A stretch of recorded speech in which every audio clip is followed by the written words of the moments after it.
দর্শক বন্ধুরা, আজ আমি এসেছি দুর্গাপুরের আররা গ্রামে চ্যাটার্জিদের প্রাচীন দুর্গাবাড়িতে। আপনারা ইচ্ছা করলে এখানে আসতে পারেন। দুর্গাপুরের মুচিপাড়া বাসস্ট্যান্ডে নেমে অটো বা টোটো ধরে প্রায় 10-12 মিনিটের মধ্যে পৌঁছে যেতে পারেন আররা গ্রামে। এখানে এসে যে কাউকে জিজ্ঞাসা করলে আপনাকে দেখিয়ে দেবে ইতিহাস প্রসিদ্ধ চ্যাটার্জিদের দুর্গাবাড়িকে।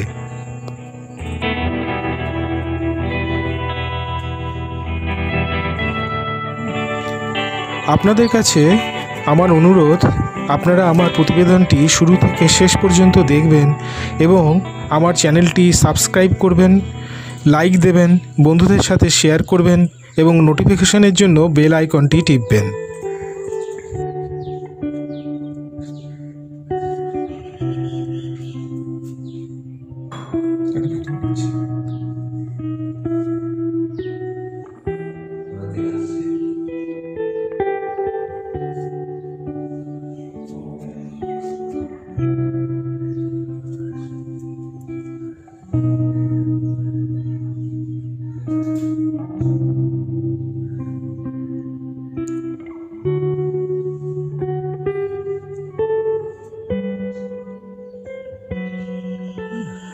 প্রায় 400 বছর আগে এই দুর্গাবাড়ির প্রতিষ্ঠা করেন আররা গ্রামের তৎকালীন জমিদার নন্দগোপাল রায়।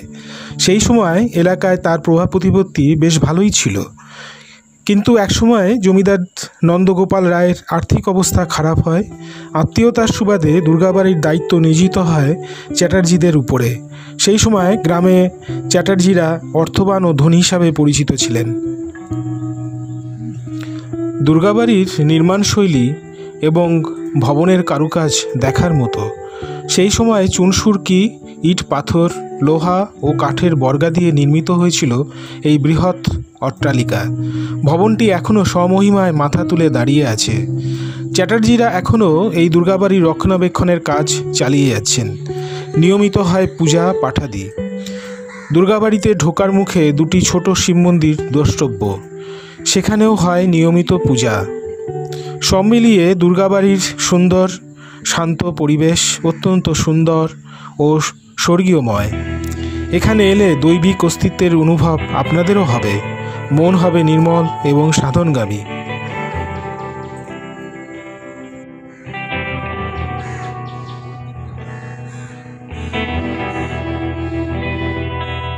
পেছন অংশে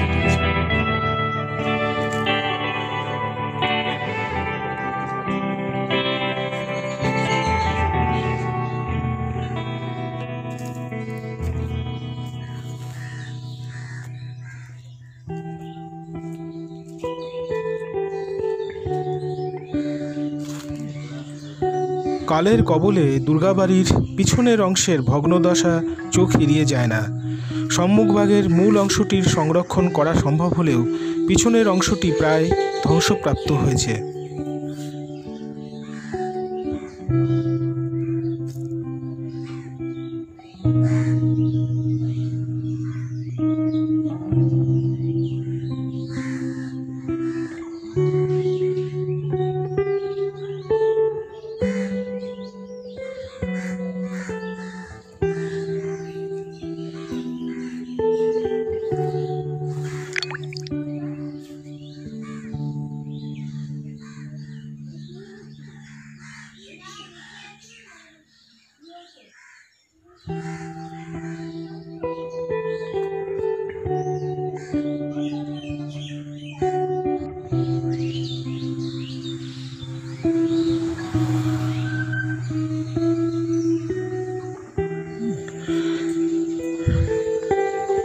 জমিদার নন্দগোপাল রায় বেশ রুচিশীল মানুষ ছিলেন।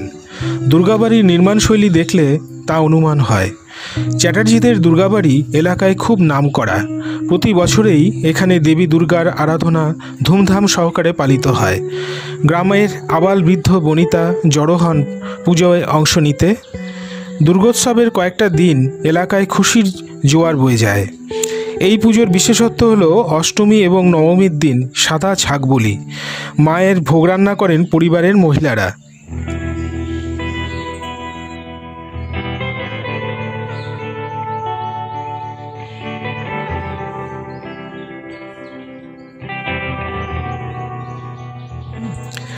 এই মন্দিরে এলে মন হয় শুদ্ধ, স্নিগ্ধ, শান্ত ও সুন্দর। এখানে এসে আমার মনও হয়েছে সুন্দর ও শান্ত। দর্শক বন্ধুরা, একদিনের জন্য আপনারা এখানে এসে নিজেদের মনকেও করে তুলতে পারেন শান্ত, স্নিগ্ধ এবং আনন্দঘন।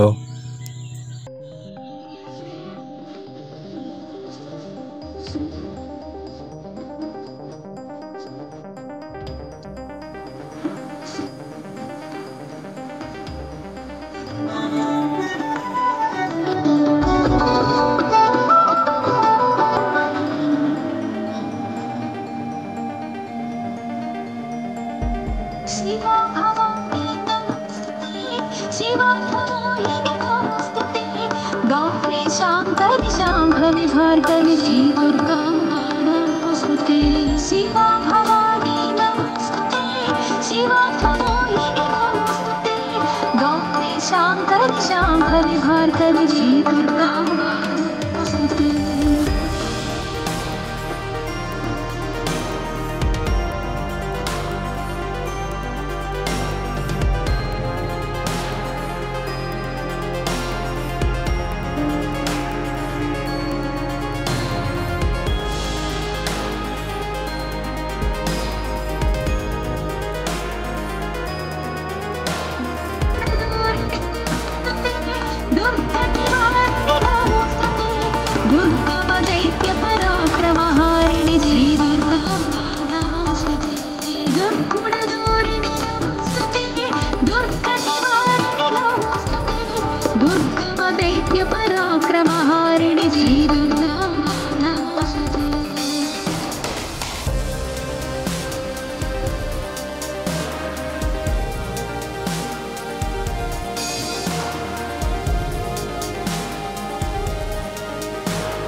আচ্ছা, আপনার নাম কি? আমার নাম জীবন চ্যাটার্জি।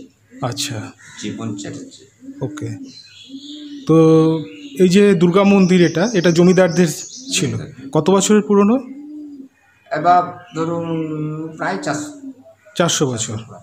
আচ্ছা, কেন? কে কে প্রতিষ্ঠা করেছিলেন এটা বলতে পারেন? প্রতিষ্ঠা করেছিলেন আমাদের যে সাতপুরুষ আগে একজন ভদ্রলোক ছিলেন, তার নাম কি রয়, এই সময় আমি বলতে পারছি না, উনি প্রতিষ্ঠা করেছিলেন, আচ্ছা। বুঝেছেন। এবং এর একটা প্রতিষ্ঠা করার একটা হিস্ট্রিও ছিল। তখন জমিদার তো টোটাল জমিদার, আপনি যে ডিএসপি দেখছেন বা সব কিছু যা জায়গা দেখছেন হুম। বা বিধাননগর দেখুন মাধব সব কিন্তু আর বাবুদের জায়গা, আচ্ছা। বুঝেছেন আপনি ইয়েতে। এবারে তারা এইটা প্রতিষ্ঠা করেছিল, এবারে সেই প্রতিষ্ঠা থেকেই ধরুন আজ পর্যন্ত সেটা আসছে, পুজো হয়ে পুজো করে আসছে বা পুজো হচ্ছে। হুম। এই পুজোর বৈশিষ্ট্য হচ্ছে ধরুন আমাদের 4 দিন পুজো হয়, বলি দান প্রথা আছে। অষ্টমীতে সাদা ছাগল বলি হয়, সেটা আবার ভোগ হয়। নবমীতেও ছাগল বলি প্রথা আছে, সেটাও ভোগ হয়। মাছ ভোগ হয়, মানে ব্রাহ্মণদের তো ভোগ ছাড়া মা দুর্গা মাকে যা খাইয়েছে নিজেরাও সেটা খেয়েছে, মাকে নিবেদন করে খাইয়েছে, বা এখনও সেটা হয়ে আসছে। এখনও কিন্তু তো স্টিল না, বাইরের কেউ কিন্তু রান্না করবে না, রাঁধুনি যা করবে ভোগ রান্না কিন্তু সব মেয়েরা আমাদের বাড়ি, আচ্ছা। দিদি বৌদি সব এরা।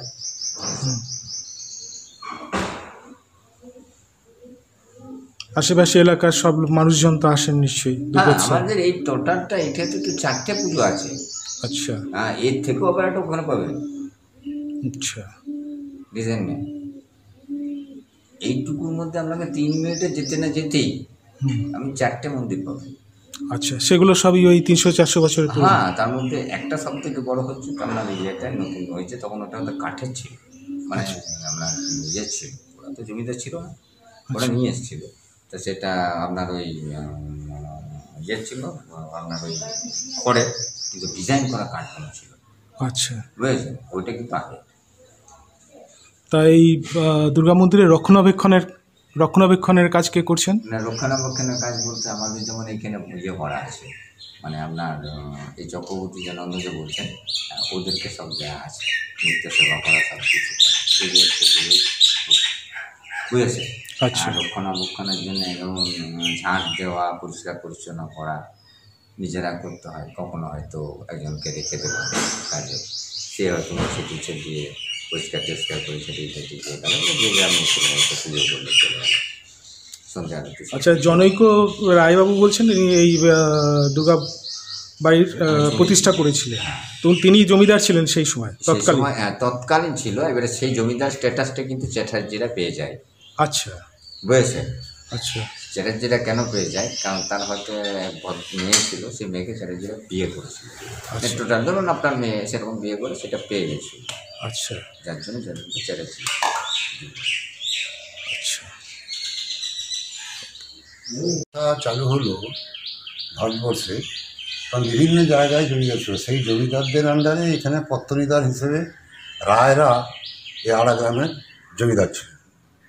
এবং এই রায়দের মধ্যে নন্দগোপাল রায় এই দুর্গা মন্দিরটি তৈরি করেছে। নন্দগোপাল রায়ের পরে সেই থেকেই তার আবার মানে ফ্র্যাকশন, মানে যাকে বলে মেয়েদের অংশে কিছু চলে যায়, মেয়েদের যারা সব তারা এই মন্দিরের অংশীদার হয়ে সবাই মিলে পুজো পাঠ করে। বর্তমানে রায়রা আদি জমিদার যারা, তাদের অবস্থা খুবই ক্ষয়িষ্ণু। বরং যারা দহিত্র অর্থাৎ মেয়ের পক্ষে যেসব ছিল তারা একটু অবস্থাপন্ন। তবে এখনও সবাই পূজা পাঠ করছে, সবাই মিলিয়ে একসঙ্গে পূজা পাঠ হয়, ভালোভাবেই পূজা পাঠ হয় এবং খুব প্রাচীন মন্দির। কত বছরের পুরনো হলো এটা? তা ধরুন যখন জমিদারি প্রথা চালু হয়েছে সেই তখন থেকেই। আচ্ছা, আমি বলতে পারবো না সালটা, আমার ঠিক এই মুহূর্তে খেয়াল নেই। আমি তো প্রায় 400 বছর। আমি যেটা কালচার করে আপনাকে বলছি না, হঠাৎ আপনি জিজ্ঞেস করছেন, আচ্ছা। যদি বলে আসতেন তাহলে আমি এটা রেডি করে রাখতাম। আচ্ছা। তো এইটুকু বলতে পারি, নন্দগোপাল রায় এই মন্দির যে ব্রিটিশ আমলে, যখন জমিদারি আমলে, যখন প্রথম জমিদারি ভারতবর্ষের জমিদারি সিস্টেমে যখন ভারতবর্ষের শাসন হয়েছিল তখনকার আমলে নন্দগোপাল রায় এই মন্দির প্রতিষ্ঠা করেছিল এবং রায়রাই এই এখানকার জমিদার। আচ্ছা, পরবর্তীকালে চ্যাটার্জিরা বোধহয়। হ্যাঁ, পরবর্তীকালে চ্যাটার্জিরা দহিত্র হিসাবে এসেছে। আচ্ছা। বর্তমানে চ্যাটার্জি গোষ্ঠীরই মানে একটু অবস্থা ভালো, তারাই রক্ষণাবেক্ষণ করে। তার না, রায়রাও করে, আচ্ছা। করে না তা নয়, তাদের মধ্যেও কেউ কেউ আছে করে, কিন্তু কথা হচ্ছে অপেক্ষাকৃত তাদের ইয়েটা কমে গেছে, আচ্ছা আধিপত্যটা একটু কমে গেছে। আচ্ছা এবং ভুবন মোহন চট্টোপাধ্যায় এবং চারুচন্দ্র চট্টোপাধ্যায় ওই ওই চ্যাটার্জিদের মধ্যে ওরাই পরে ইয়ে হয়, বেশি আধিপত্যটা এখানে রায়দের কাছ থেকে চলে আসে। আচ্ছা কারণ রায়দের বিষয় সম্পত্তি যা ছিল সব ওই যাই হোক কোনো কারণে ওদের পারিবারিক কোনো কারণে ভুবন মোহন চট্টোপাধ্যায়ের দিকে চলে যায়। তারপর রায়রা দুর্বল হয়ে পড়ে। আচ্ছা এবং ভুবন মোহন চট্টোপাধ্যায়রাই বেশি এখন পূজা পাঠ এখনও করে আসছে বা রায়রাও করে, কেউ পূজা কেউ ছেড়ে দেয়নি, পুজো সবাই করে। আচ্ছা আচ্ছা ওকে থ্যাংক ইউ।